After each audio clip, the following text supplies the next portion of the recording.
Hello, everyone. I'm Kevin Bachelder. I'm Wendy Hembrock. And I'm Brent Barrett. And this is our episode covering Arcane Season 2, episodes 4 to 6. By chance you've fallen in here watching us on YouTube or listening to the audio at this point, do know that we've been doing podcasts covering the show in 3 episode sets to match the release schedule. So this one, we're recording it just a couple of days after they aired, so we won't have any knowledge of any future stuffs, but anything up through episode 6 of season 2 will be fair game for us to be talking about here, folks. And these episodes specifically are episode 4, Paint the Town Blue, episode 5, Blisters and Bedrock, and episode 6, Message Hidden Within the Pattern. Now, what we try to do, if you listen to our regular podcast, as you know, we give episodes ratings based on how much we enjoy them, with a fun system there where we do things like, let it sit, maybe skip it, watch it soon, watch it now, some ratings in between. So I've been doing a better job making notes to try to give the episodes ratings. For me, 4, 5, and 6 here, I'm going to go very high, watch it soon, very high, watch it soon, and low, watch it now. You folks want to chime in with your ratings real quick before we start talking? Yeah, I'm going to go low, watch it now, low, watch it now, watch it now. Wow. Last week I was different from you two. This week Kevin's the oddball. I'd say first one's high, watch it soon for me, then low, watch it now, and then the finale, or I call it the finale, the finale of this trilogy is a watch it now. Gotcha. And I understand. I'll explain a little of my ratings, I think, as we start to talk about this a bit as we go around on it.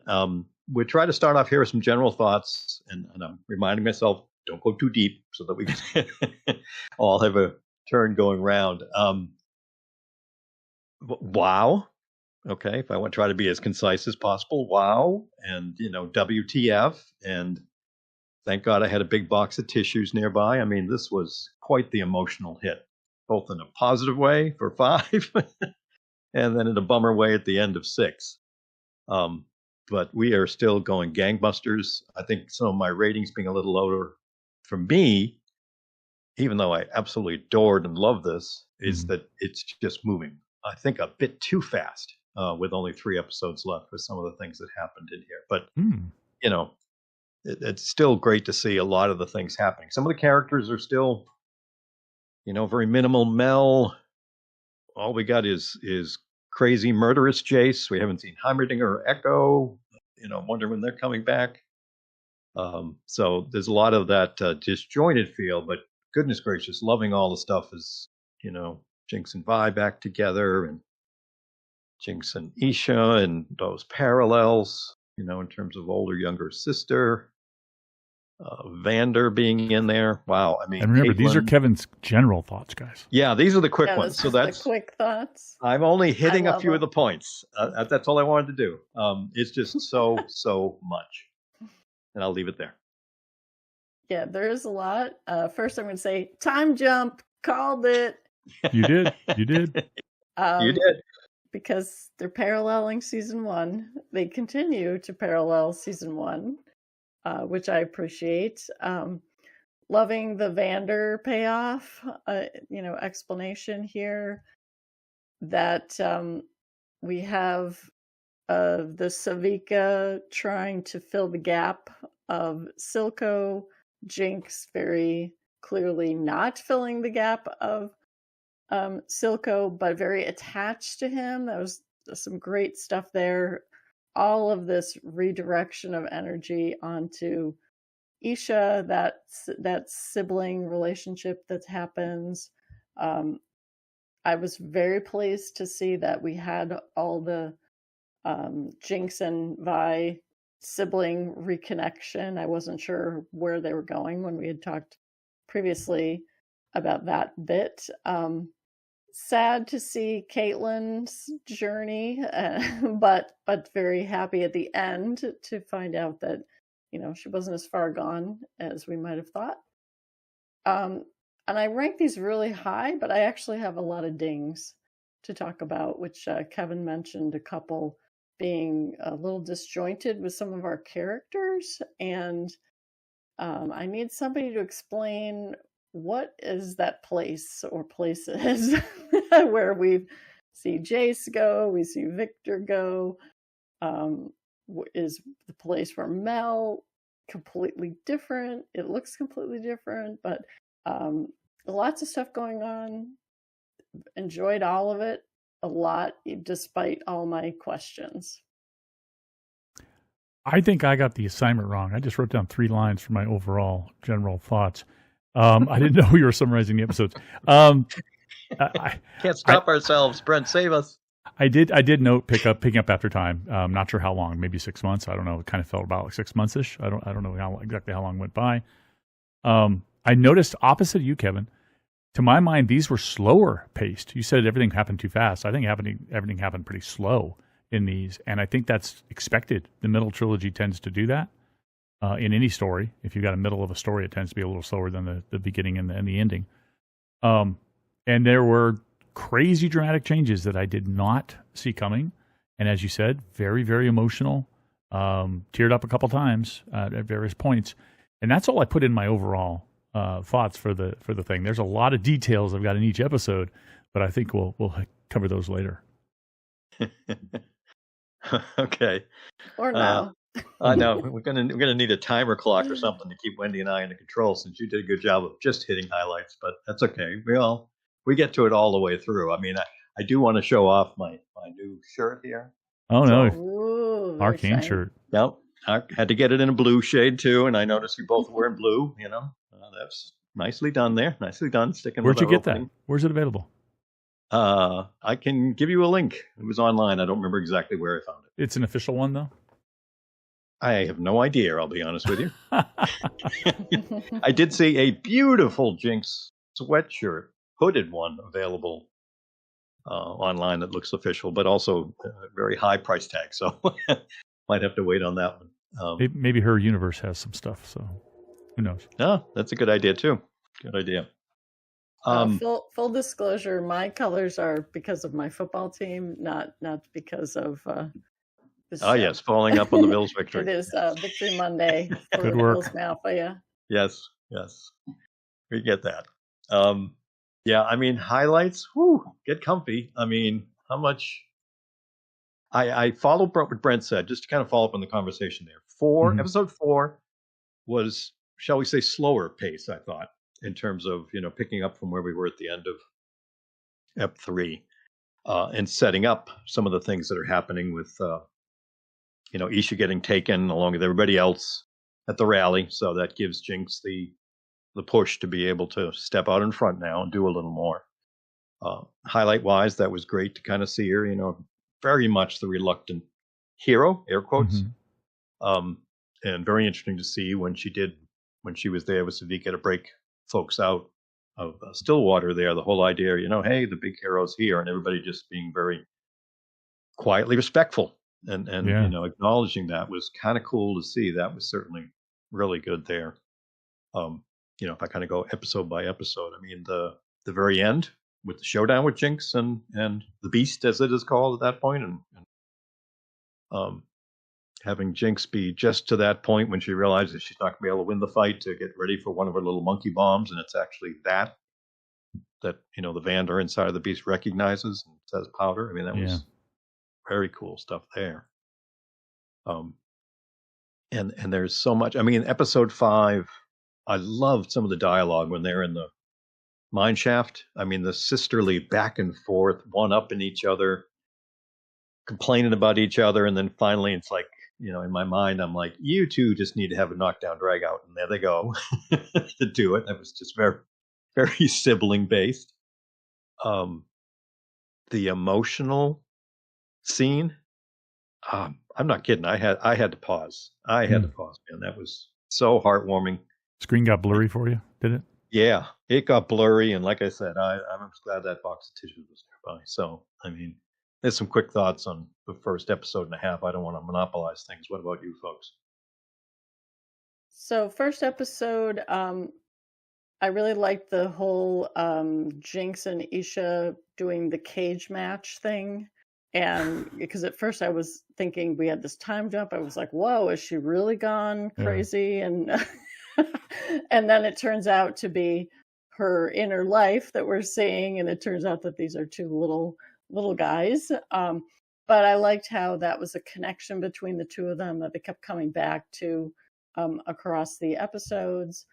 When she shows up and frees her, she talks about we have to go continue our cage match.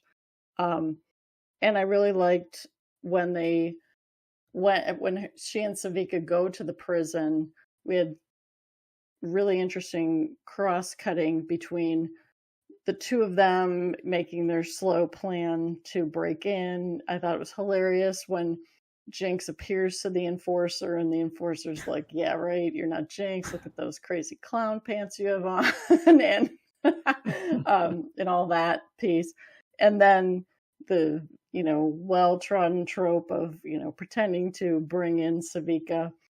Aren't you a little short to be an enforcer? Yeah, super. Very appropriate. But then it was beautiful moment when she breaks everyone out and they all come and they touch her on the shoulder to acknowledge her and give respect. That was just a beautiful scene. And then it immediately switches to the beast is coming. And I liked the visual effect they used for seeing things through the eyes of the beast as he's tracking through the town to get there. And then when he gets there, and then when you hear Vander's voice say powder, that was just a wonderful way to end that episode. Little do we know that was just the storyboarding. They didn't have time to do the animation, so they just let the storyboards in there. No, I'm just kidding. Kind of looked that way, though. The notes I took here, of course, opening up as the Big Vi Caitlyn shipper, I was like, what the heck? Why is she in bed with Maddie? That came out of nowhere. I mean, I saw Maddie had admiration and was in awe of Vi, but I didn't see anything between her and Caitlyn. And then all of a sudden they're in bed together.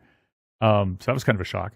It was interesting that Maddie was very loving and tender towards Caitlyn, but Caitlyn was just kind of sitting there, just cold, because she had so much on her mind and was distracted. I did note that Jinx is laying low and doesn't want to be Jinx anymore, and she even says the words "Jinx is dead," which I thought was very interesting. Even right after she told Isha that she used to have another name, she used to be called Powder, but Jinx is dead. So what are you now? You're not Powder. Mm-hmm. You said Powder's dead. Powder's gone. Powder's an old name. Jinx is dead. What are you?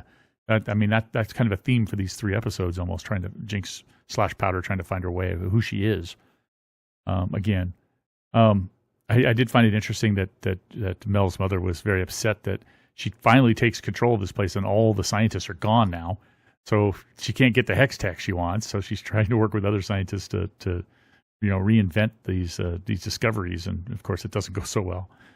And I also did love the fact that Isha is trying to continue the name of Jinx. So she's pretending to be her. And then, of course, you guys talked about it, the whole arrest, and then who's the Vander / Wolfman / I think they even in the credits gave him a name of Warwick, I believe, or not in the credits necessarily, in the captions. But coming to the prison and all of that. And I love Jinx telling Savika to get Isha to safety. And she's going to fight it. And then Savika's like, you really are. And she's like, yeah, big whatever hero. Whatever she said to her. So that first episode was very powerful. And the ending, as you mentioned, was amazing when I did not expect it to be Vander either. That was shocking. I know that watching some reactors after the fact, some of them had been talking about that. Even leading up to that scene, they were like, it kind of looks like Vander if he was a Wolfman. And I'm like, that didn't even occur to me. But it was a very pleasant surprise and very emotional. Yeah, there was a couple other small things early that I really appreciated. I mean, the idea of Isha getting, her hair dyed blue because her bug won, that was what she wanted. That was the bet. That was, so little things like that. And like Wendy said, in terms of, just the whole relationship, they also did a great job in that first episode of doing the parallel scenes, when we see Caitlin putting out a candle at the statue for her mother, they're putting one out near the mural, of where we have, Echo, Vi, and everybody up on that mural there. And then also we see Savika Evander's statue. So reminding us of some of those other characters, I thought that was well done to keep us grounded with the losses that have occurred too, leading up to all that was pretty good too. And it was a little thing too at the time, but it tied into all the stuff was when they broke everybody out of the prison, just the almost panic on Jinx's face as she's going cell to cell trying to find her there. And then just the huge hug again. All that emotional build up to what's going to happen later, man. It just gotta tell you, on a rewatching to make some notes and rewatching 4 and then seeing that and thinking what's coming in 6, and it was like, damn. Yeah. The other thing I really liked was when Jinx tells her, I have to go talk to somebody, and she goes into Selko's office, and they had that great effect with the chair, which I didn't realize that was the back of the chair until the chair spins around. That was a really well choreographed scene of her. And then that's really the point at which she says, well, I'm finally accepting that you're dead, and now I need to move on out of that room, out of that space. And actually they do after that. So that was a really beautiful little scene also. Yeah. Yep. And by the way, this isn't really part of any given episode, but I wanted to answer a question I think that Wendy had about what happened to Heimerdinger and to Echo. And I got the impression, before we dive into the next episodes, throughout this whole thing, that Victor is seeing Sky not only in the quote unquote real world, but in this other place. I am of the belief, and I some other actors that I watched also have this belief, that when Sky was dissolved during that experiment or whatever that Victor was doing, she merged with him. She became part of him. Her essence, her soul, whatever you want to call it, is part of him. And I think that's what happened to Heimerdinger and Echo. And I think that's why Jace is so schizophrenic and kind of crazy, is that all 3 of them live inside his body right now. That's just my view. Well, that's interesting. I mean, also at the very end of 6, when he's getting, not very end, but near the end of episode 6, when he's getting ready to basically, kill Victor, he's saying, he does say, I won't fail. I swear it. Like he's talking to someone, or he's making good on a promise or something. So, yeah, like Heimerdinger. Yeah. Yeah. There's something we got to eventually, hopefully, find out about, to understand that a little better. Cause that was just so jarring, and you knew it as a viewer for a show that's got so much tragedy and so much challenge for the characters. And when everyone's starting to feel pretty comfortable, looking a little happy, that we're going to have a radical shift to kind of bring us back to where we've been. So it's a lot, and to their credit, I thought it was done pretty well. I mean, the setup in 5, with Vi basically joining, her own fight club, going total emo, total everything in black, just, oil slick. Yeah. I mean, just basement. I mean, as they say, living in what looked like a closet at most. And I love the way, talking about that she's having visions of seeing Caitlin and Jinx and other things. And then when it cuts to her in the room and Jinx is actually there, it was quite a nice surprise. Because at first, the first few seconds, I'm like, just another hallucination. But pretty cool thing. And a little touch there. I loved how Jinx had written her name, right under her eye, like Vi. Little touches like that come through in a rewatch just make for a lot of fun. Yeah, the reversal was great between Vi and Jinx at that moment, because Jinx clearly knows what she's been doing. And then she just finally went to see her because of Vander. And, Vi is really, in the basement in a terrible place. And that was a great montage that they did. They chose really interesting music for that. I want to go back to Brent's comment about Jace, because Victor, when he's with Sky in that other world, makes a comment that there's another presence with Jace, which was an old magic presence, something that was chaos. He called it chaos. And so I think Heimerdinger and Echo are someplace else. That's not my ding, is that we haven't explained what happened to them. We just pretend they're not there. Like, there hasn't even been any mention of them, which to me, there should be characters saying, gee, it'd be really great if Echo were here right now, or Heimerdinger. So that's my ding around how they've handled that. It's okay that we're not seeing them in this part of the story, but they're just erased right now, to then be brought back out of nowhere. So it's that disjointedness that we talked about a little bit. The other thing that was really interesting in this episode, which I didn't entirely realize it the first time I watched 4, was Singed deliberately did not escape. He put himself in a place that he was going to be found by Ambessa, and makes this deal because he wants to get his beast back, and we find out about his larger plan to undo death with his, I'm assuming that's his daughter. I think so, yeah. Yeah. Yes. So that was interesting. And then when Caitlin went back to Mom's library and figured out who he was, that he was another discredited scientist that created Shimmer. So it was nice to see those pieces come together. It was also great little foreshadowing about sort of the cracks between Caitlin and Ambessa in terms of their uneasy alliance that's going on. So I really like that. And that was your episode 5 comments? Yeah. Okay. I had a few that I wanted to mention in episode 5.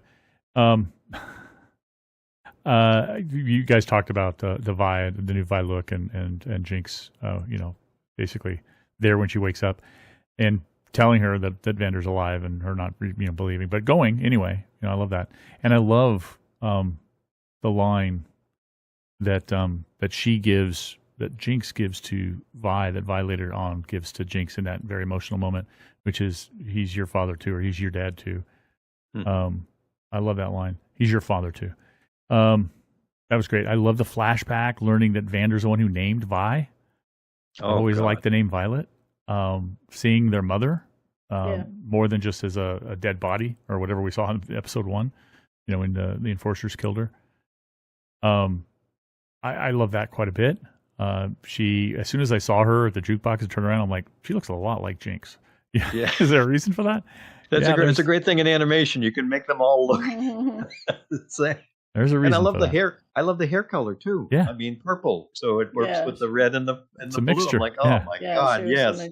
Yeah. Oh, that was in the scene where each time they were mentioning some of those things, I was getting just a little more of the hairs in the back of my neck, like getting a chill from the name that he mentioned to the three of them, to being together to create Zahn and everything. Yeah. Like, oh man, and it just makes you appreciate more of what happened in season 1. Yeah, and they're getting along just fine. Silco's along for the ride. He's part of the plan. He wants to build this utopia as well, whatever they want to call it down there.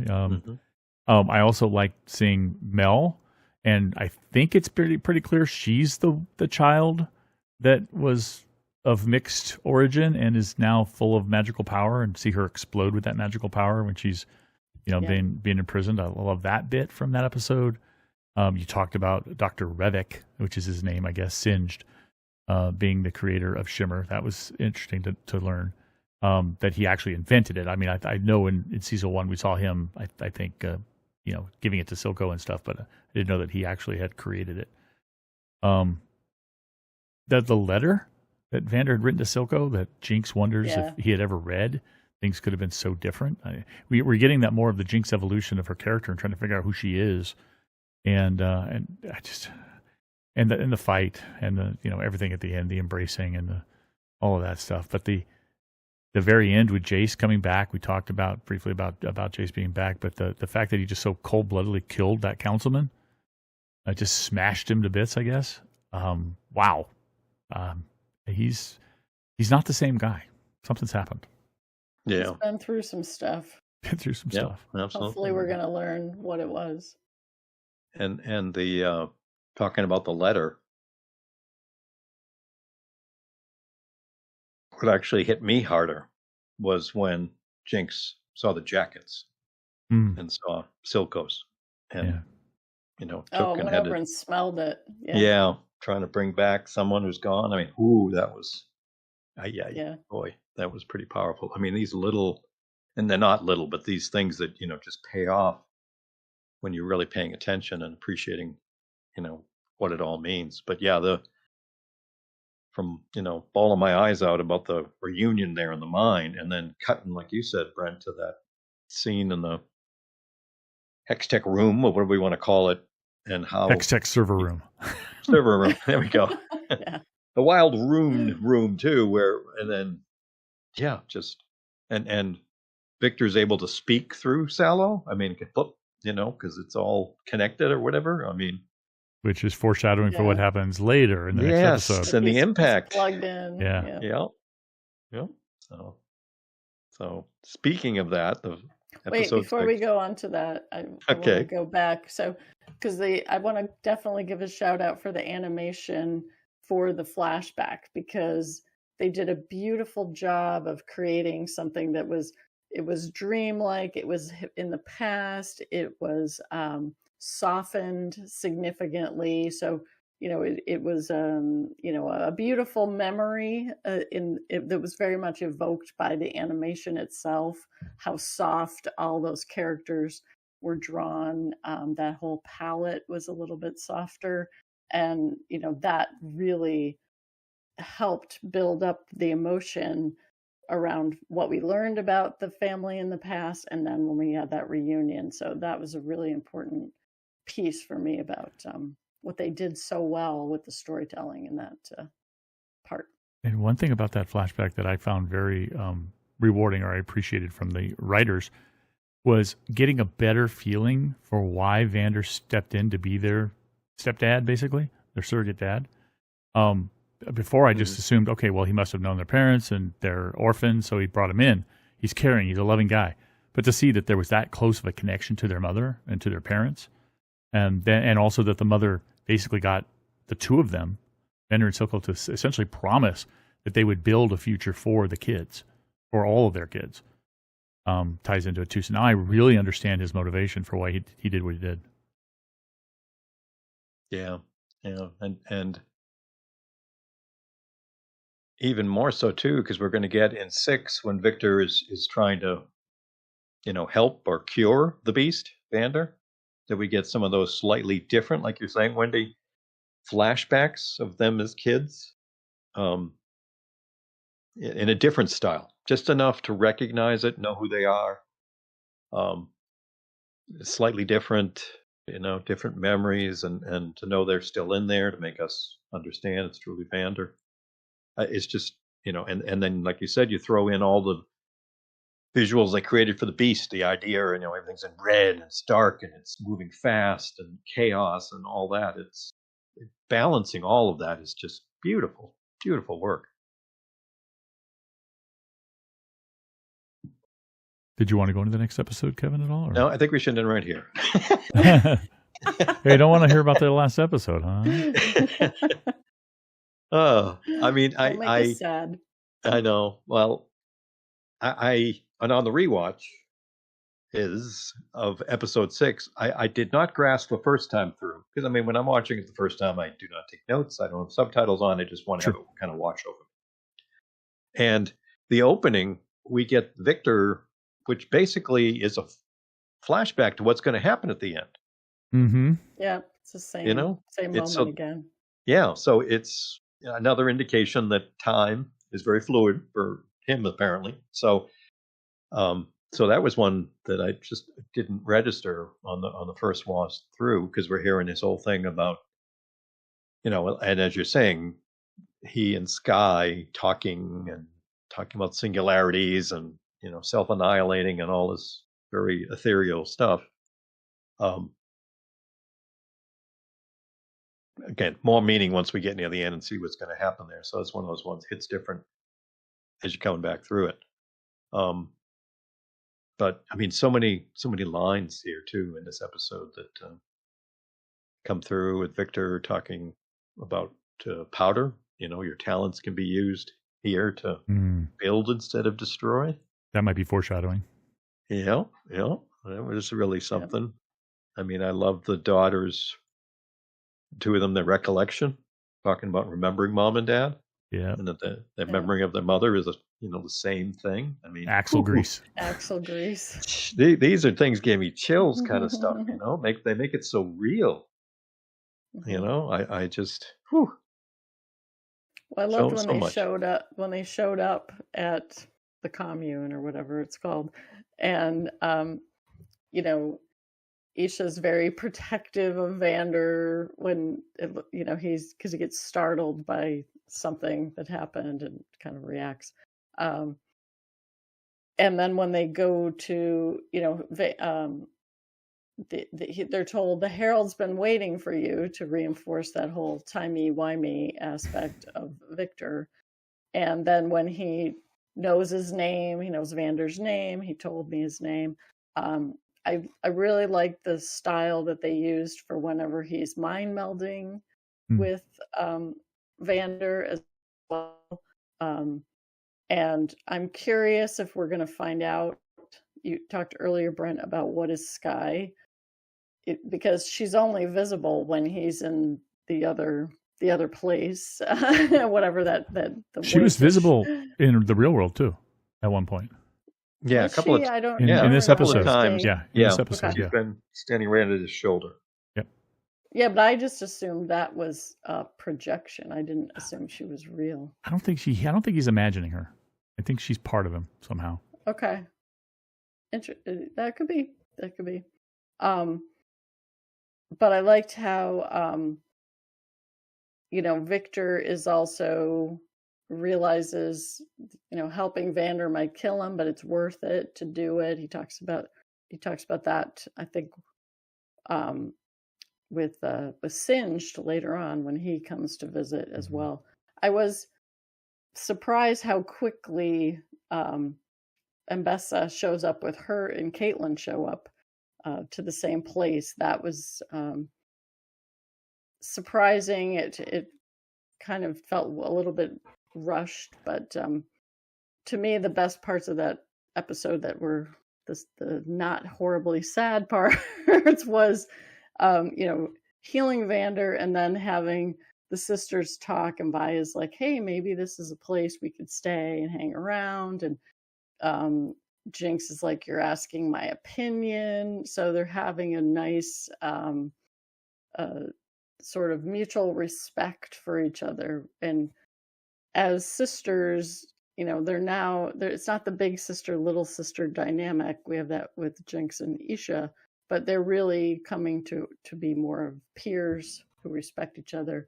I also think it's really interesting that we haven't had a Jinx episode. Like we had one in the first, in 4, when she learns that Isha's gone, been taken.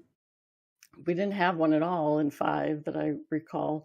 And we didn't really have one in 6, so I'm going to be expecting a big one, assuming Isha's dead and Vander are dead, which, to be confirmed. But I'm going to be really curious if that pushes her off the edge or how that plays out. It's interesting that you said you thought that Caitlin and Mel's mom got there so fast. I was thinking it took them forever, because we had the scene where Singed tells them that he can track Vander, and then we have a montage which looks like it's over many, many days of Victor working with Vander, and then they arrive. And I was thinking, wow, why did it take you guys so long to get here? That's kind of the impression I had. But I don't know if we want to go into the whole episode because there's a lot more in it. Maybe we'll save the ending for another round of us talking about it. I'll talk about earlier parts in this episode, but I did find it interesting that Caitlin was working so closely with Mel's mom and training with her. And I saw one reactor say this, and I think in hindsight, it makes a lot of sense that, we find out in this episode that Caitlin never really trusted her, always knew she was trying to manipulate. So I'm thinking that, in hindsight, she's training with her mom because she's trying to learn more from her. Not that she's trying to become her protege or something, or she's bought into the BS. She hasn't.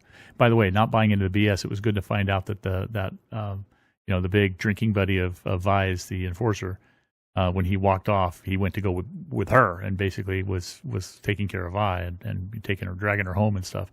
That was good in the last episode. But yeah, you guys talked about the foreshadowing of being told, Victor telling Powder, referring to her by that name, which kind of startled her for a second, about how she can build and either build and use her passion and her abilities to build or destroy, build instead of destroy. And she's like, I'll stick with what I know best, Mm-hmm. But I love Singed. I didn't love it, but I mean, it was very interesting. His proposal to Victor of we can combine the apex form of Shimmer in Vander with the apex form of Hextech, you.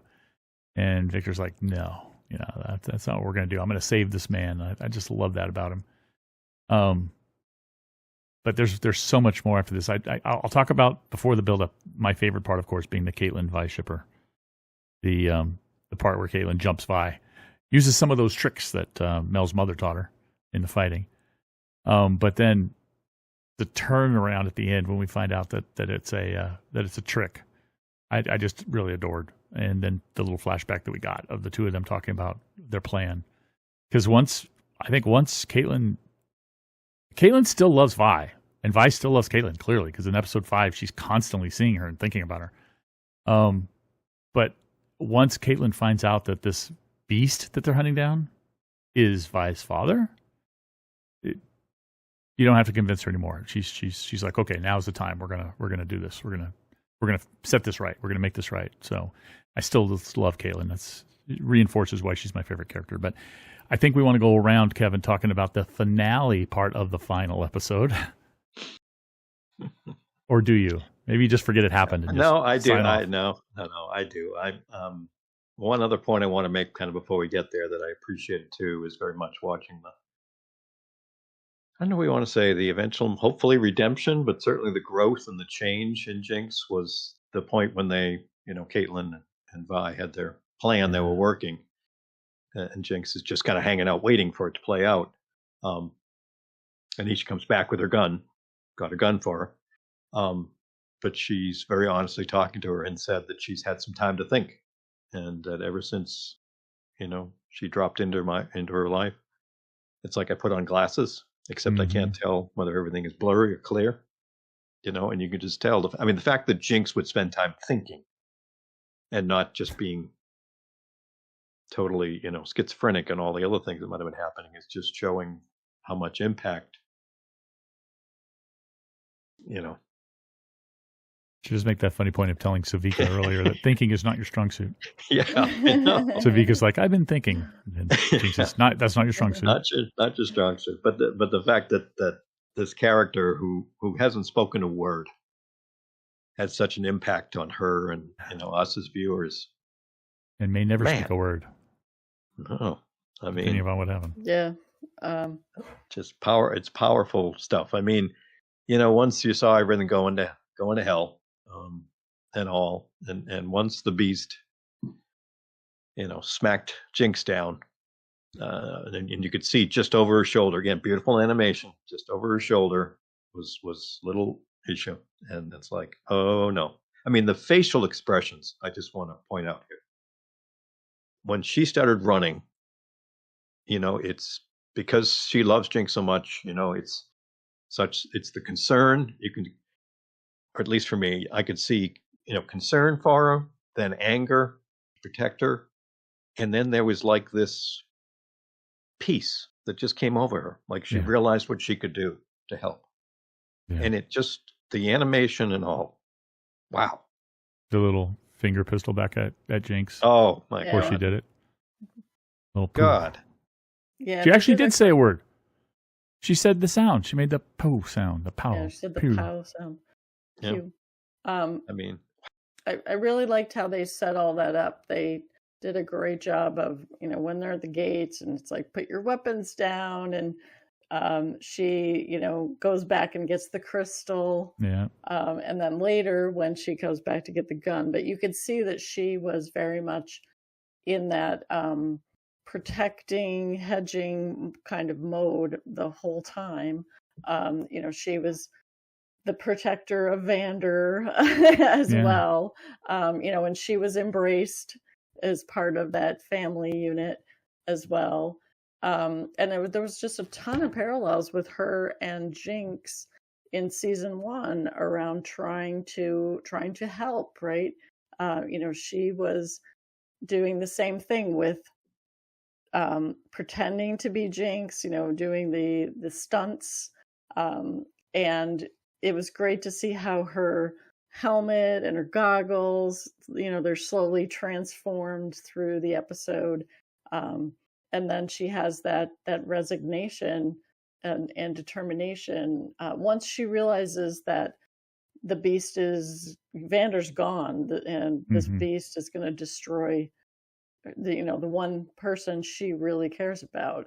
And they did a great job again with visualizing their relationship in her mind, right? It's this very childlike, much brighter colors, the joyful jumping off that they were doing, in all of those images, Jinx is smiling and happy in her, memory of their relationship. So that just made it so poignant that, we literally see this flashing before our eyes as she's, making this suicide run. It was just beautiful. Yeah, this sacrifice and yeah, part of it was, I think y'all talked about it, part of it was protecting Jinx because Jinx had just been smashed and was hurt. But I think if she was trying to protect Jinx, she could have just grabbed Jinx and started to run with her. But I think it was a combination of things. I think Jinx had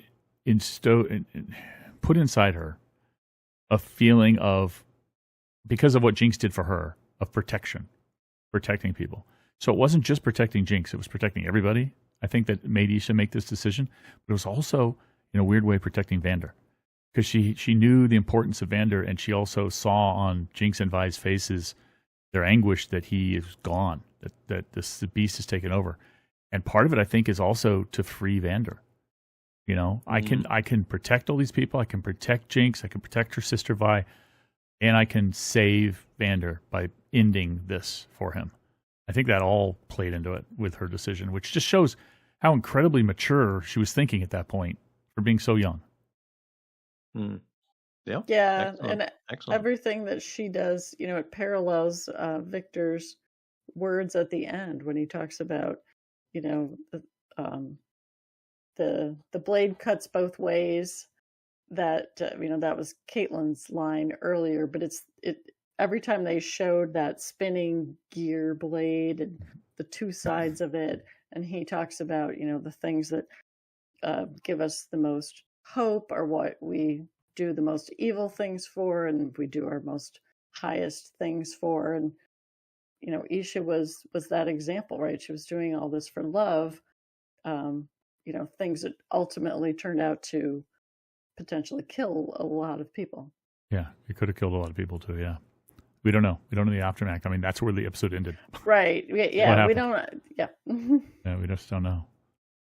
There was an excellent video I saw too of someone. I mean, and all of us can see so many of the parallels of the big sister, little sister. But too, they also talked about some of the direct parallels of the very beginning of the series in season 1, when they go on their little excursion to go steal stuff from what turns out to be Jace's lab and all. They're jumping from roof to roof, and Powder almost falls, and Vi is the one there to catch her, grab her arm, and she's about to fall off a roof after doing the jumping. And here in this one, as Isha's trying to run away, she's jumping across some pipes there, and she falls. But who is it that saves her and breaks her fall? But Jinx. So Jinx is basically returning the favor in a visually similar way. And that's what this series so far has got, so much stuff in it for rewatches and being able to see it through the eyes of other viewers who haven't got to a certain point yet, because they have just thought out so much stuff, and then the human brain starts seeing other connections and parallels, and it just goes on and on. It's wonderful. Yeah, and to me, Jinx views Isha as her baby sister, but Isha views her as her mother, very much the way Jinx viewed Silco as her father. Yeah. See it. Yeah.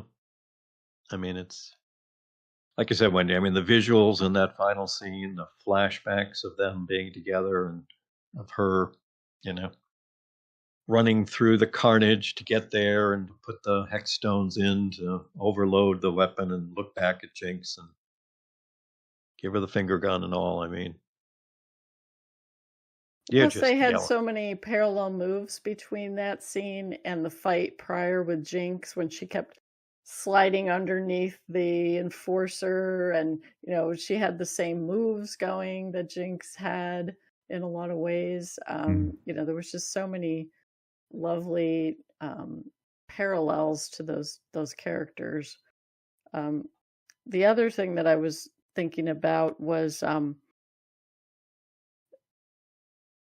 the Jace. So separating from the other thing I was thinking about was, this show does a great job of bringing us that beautiful moment right before it all goes to hell. In season 1, we had the apparent truce that was going to happen on the bridge, but then we have the misunderstanding with Jinx about what is Caitlyn doing here, and that prompts the explosion.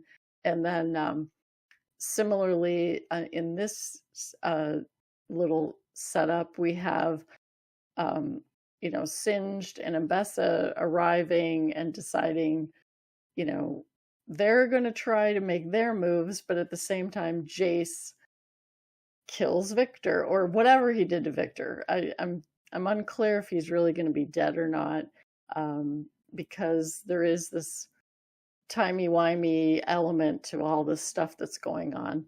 But the show does a great job of lining those events up so that we see how close we were to getting the good thing, and then the devastation when it's all falls apart.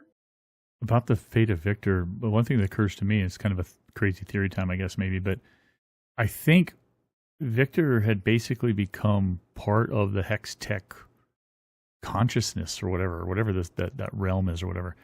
And I think the body was a vessel, right? And so when the body seemingly is destroyed, that vessel was what was connected to everybody else. So that's why they all dropped. And that's also that vessel was what was connected to Vander and keeping, found his brain, and of why he went crazy, or not crazy, but how he lost control, lost the battle again. But I think Victor himself, his consciousness still lives. And I was telling Kevin before we started recording that my crazy theory about the time travel thing, how Victor might be the mage that saves Jace and his mother in the past, might still be true. I mean, if he's living on in some other form. Yeah, I do think that's a distinct possibility. It's funny too. I saw the mentioned here to my co-hosts off recording here today that in trying to describe this show to folks, it's kind of hard because of it being so many different awesome things. And I saw someone who did an analysis video mention that the showrunners have in interviews referred to the show as Grimsicle, which is a combination of grim and whimsical. And I just thought, oh, there we go. That's what I needed. I needed that word to use when someone asked me, what kind of show is this? I just thought that was that. Yeah, I mean, it fits it so well. because as you said, you're riding such a pendulum in all the directions. That, yeah, I mean, I when I finished episode 6 for the first time through, I literally just sat there for a while, just trying to process it, not only emotionally, but also with how much other high level stuff was thrown in between Jace and Victor and the impact on everyone. And, I don't even bother, because I know for me, to try to think about or figure out where we're going to go in the final set of episodes. But, I the reason on some of my ratings being slightly lower this time is just I shouldn't be, because these writers have proven how good they are at it, but I'm just a little worried that there is so much to try to, I won't say wrap up, but address or bring up in the last 3 that, fingers crossed, it hits as it has on other episodes up till now. Because that was the only thing it seemed in these episodes where I wouldn't say I had negatives or disappointments. It's just, man, there was so much happening. Well, even if they don't hit every base on the wrap up, I'm confident they're going to resolve the sisters' story sufficiently, and probably Caitlin too. Even if they don't get all the other pieces, that's my guess based on how well they've done in these first 6 for sure. I mentioned a couple of dings, and they're really around the same thing, which is I'm enjoying this a lot, but I have a lot of questions, and I hope we get some payoffs of those. The question I had for you guys was, Jace meets a little boy, and in his world, before he goes through the door and kills Victor. Any thoughts about who he is? The little boy? Well, he's dead now.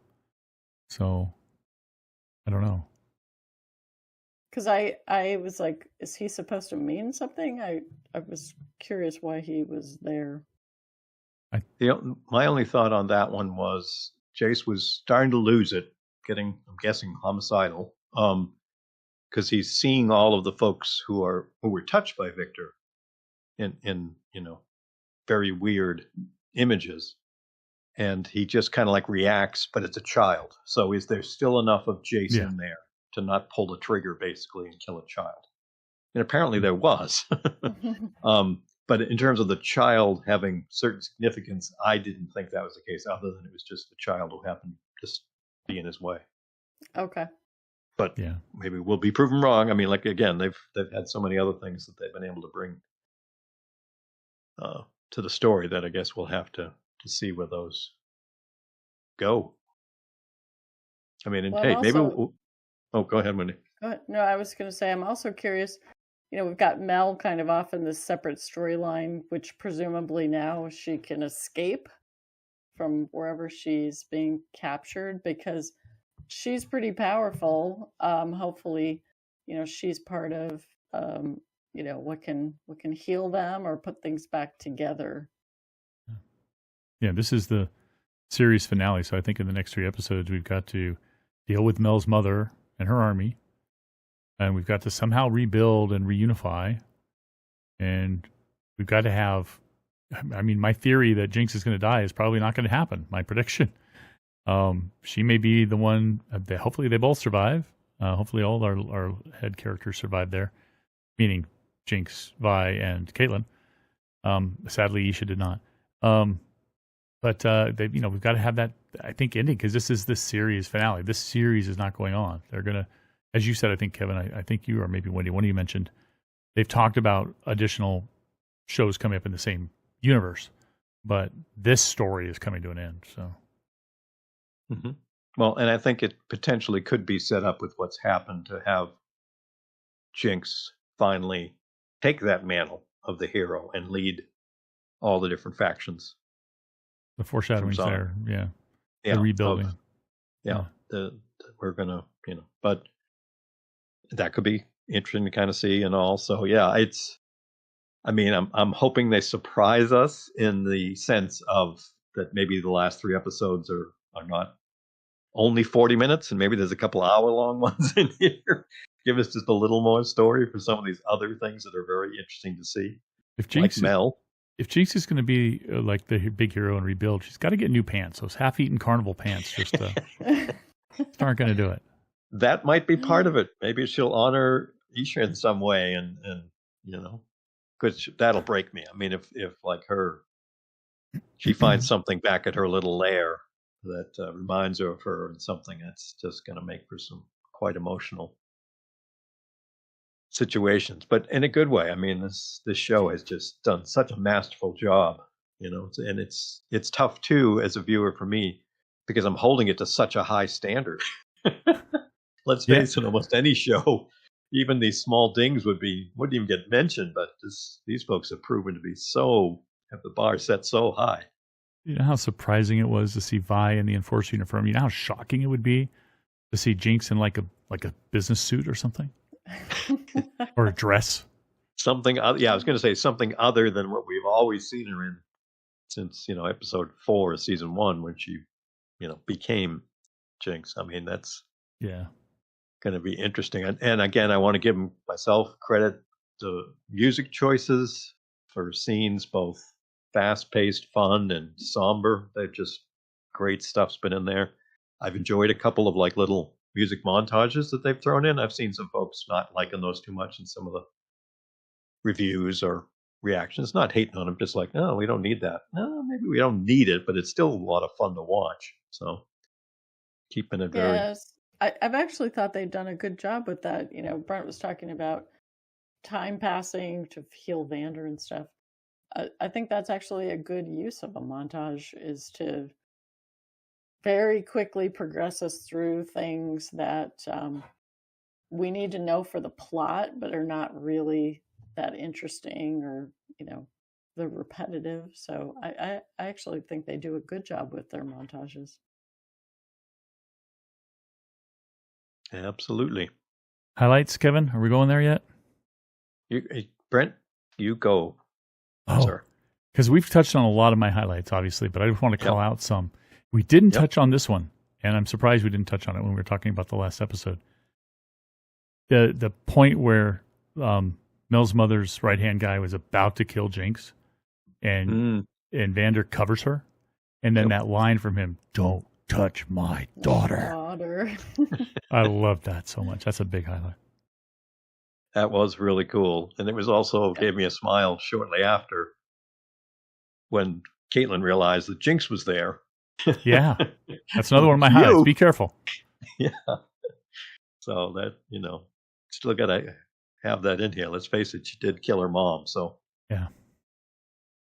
But I think she also realizes that things have changed. Yeah. And that's what's great, too, about these characters. Not to take you off course from other highlights, is just, I'm very much looking forward to a full series rewatch after we finish. I mean, maybe not right away, because there is going to be so much stuff back from season 1 and even early season 2 things. Once we see where everyone ends up at, it's just going to be so rewarding to get to see it again in little subtle things that you might not have picked up until later, because there's got to be a ton of them there that most of us as an average viewer just missed.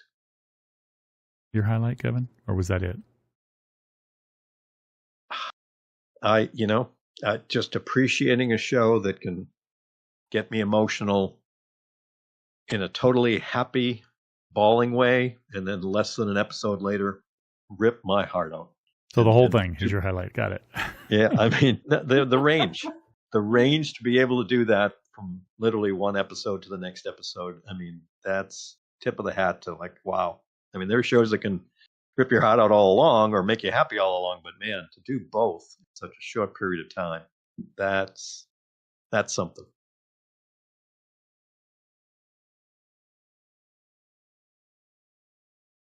Wendy, highlight? Anything else? Yeah, we haven't touched on. The only other one I would give, and it's kind of a highlight and a low light mixed together, because when Victor's dying and he says, "I figured it out," I've solved this riddle, or I recognize this riddle. they did a great job with that spinning gear image that they kept placing throughout this episode, maybe even the prior one. But I was so deflated and sad by his conclusion. I was like, that's it. We're our human nature is that we're doomed to fail. So, and Kevin talked about how, I just watch the episodes. I don't take notes or anything. I just experience it. I was really depressed. I was like, what? I was like, that is not the note I expected to be left on. The whole destruction piece was really sad and disappointing, but it was really Victor's sort of deflated resignation about humanity that I wasn't expecting to have that kind of a note to be the ending of that episode. Yeah. Yeah, well, see, for me too, though, on that, and we've all talked about it from storytelling, movie trilogies, Star Wars, fill in another one here. This second act is the one where they got to drag you down into the mud and then hopefully bring it back up. So to end on that note, yeah, certainly. Well, like I said, that's why I sat there kind of stunned, very honestly, when I finished the episode for so many reasons. But that's the thought to go out on. But it's also the one that from human nature, again, that idea of love can drive people in, polar opposite directions. And this is the chance maybe to see how good it could be if it's not, the road not taken with, the whole Noxon army and everything else. So, yeah, that was. But I'm also very curious if it's going to mean anything. That little gear thing was something that Jinx had. And it's got all the colors, like on one side, paint or whatever on one, and the other is totally devoid. So again, showing two different things, not only two sides, but two very different. Yeah. I'm just curious. The color is the corruption. It was like the corruption that went onto the leaves and all that. So it can look at the whole hex tech versus everything. So yeah, I don't know for. It's funny. I had flashbacks when on that. Not so much flashbacks, but when I was reflecting a little more on his line there and how much of a bummer it is to like the end of Battlestar Galactica. The human race. It's just they're doomed to do these same things. So with Victor having achieved some higher consciousness, I wonder if there's going to be a little of that in the next set of episodes. Like, time to hit a reset button. Give him another chance this time. I don't know. I'm not sure how out there or ethereal we might get in the last set, along with hopefully the sisters, having at least a somewhat positive ending to their story. Happily ever after. I don't think happily ever after. I don't think that would be a good Arcane finish, but you know what I'm saying? Well, we shall see that it's hopefully not tragic or the ever after part is to be determined how much time that actually turns out to be. Yeah, that could be. But, I have a whole long list of highlights, Kevin. So, oh Jesus, go ahead, sir. Okay, go ahead. Since you two, I thought we were covering a lot of them. Well, some of them have been covered. I mean, I on my list was also that darkness revealing that embrace by embracing Vander thing. We talked about that. That's a highlight for me. And then Isha joining in on the hug. I love that so much. Caitlin and Jinx, right after you, Kevin, you talked about a highlight being, or an important moment being, when in the tent where Caitlin realizes that Jinx is there in the last episode. And my highlight is right after that, or soon after that, they're leaving the tent together, side by side, on the same side. Caitlin doesn't look like she's like, I want to kill you so bad. It's like they're together. They're fighting on the same side. I just love that. It was a big highlight for me. I love Jinx trying to flip Savika off and realizing her middle finger's gone in the first of these episodes. Vi and Jinx Powder speaking as sisters, like you talked about on the stone where they had their height measurements. They were just talking about they were sisters again, which was just a great highlight. And then you talked about Jinx talking to Isha about how she's basically grown since Isha came into her life. That's a highlight. That whole scene. And Wendy, I think you talked about it, the highlights and flashbacks of Azisha's running to do her sacrifice with all the stuff with her and Powder / Jinx. That was a great one. Vi almost choking Jinx to death, but then just can't do it again, is an interesting thing. She was really, she wanted to end her, but she couldn't. I love that bit. Isha crying when Jinx breaks her out of prison. You guys talked about that. And Jinx's response to that emotion. Jinx was also tearing up, which you don't see that often. Vi and Caitlyn reunion, when Caitlyn jumps on her, I talked about that a little bit. That's a highlight. And I talked about Vander naming Violet. That was on my list. The whole plot that Caitlyn and Vi execute against Mel's mom, the whole plot is a highlight to me. I just love the slow-mo of getting ready to punch that net grenade or whatever it was. Loved all that. And then, of course, the whole Vander's crazy wolfman ravaging through the prison leading up to that moment where he says Powder. That's on there. I'm going to finish it, though, by saying that I'm going to respect her statement that Jinx is dead, even though she later calls herself Jinx. But what's really telling is that in the story she calls herself Jinx, and the person she's telling is that she's Jinx doesn't believe she's Jinx. I'm going to start calling her Powder again because I think that's what she wants. And on that note, again, another analysis one I watched that was interesting. They were looking at some parallels, and they had in season 1, at one point after Jinx had, I don't remember exactly what, she blew up or whatever, but Silco came in just screaming at her, and she got the music blaring, and she's creating her little butterfly things, and he just yells out Jinx, and she turns around with a big smile on her face. That's me, really enjoying it, living in the moment, and happy. And then in this set of episodes, when we get the introduction of Isha, and she falls down on Jinx, and then Jinx, quickly kills all 3 of the bad guys that were after her. And Isha looks over at the wall and sees all the posters and looks back at her. And Jinx just somberly says, "Yeah, that's me." So maybe each act this year, she's less and less with it, to where we'll see something of her, whether it's one of those posters or the mural, and she'll say it's not her anymore. Yeah. Because this one, she starts out by saying Jinx is dead and talks about being Powder before. So this one's kind of, you're right. These 3 are kind of her in between the two. She's nobody. She doesn't know who she is anymore. Yeah. Mm-hmm. Yeah, that could be very interesting. And again, just maybe the only other highlight, just to, again, reinforce, the voice acting from Ella Purnell, Haley Steinfeld. Man. All of them. No disrespect to any of the other ones, too. Yeah. But those two, man. Everyone's. Great because stuff. of the emotional ranges and the changes they've all been going through. It's just fantastic. Yes. Anything else, folks?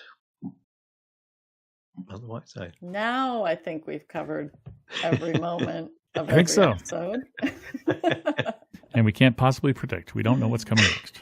No, it's going to be one hell of a ride. I will say that. One hell of a ride. So, well, we appreciate you folks giving us a watch here, either on YouTube or listening to the audio. We've been having a blast talking about these episodes. So sad it's going to be ending one more set as far as these characters go, but very excited to be looking forward to it. So thanks for checking in with us and giving a listen. And feel free to reach out and let us know your thoughts on our Discord that we have, or other contact methods too, because that makes for a good part of the fun, folks.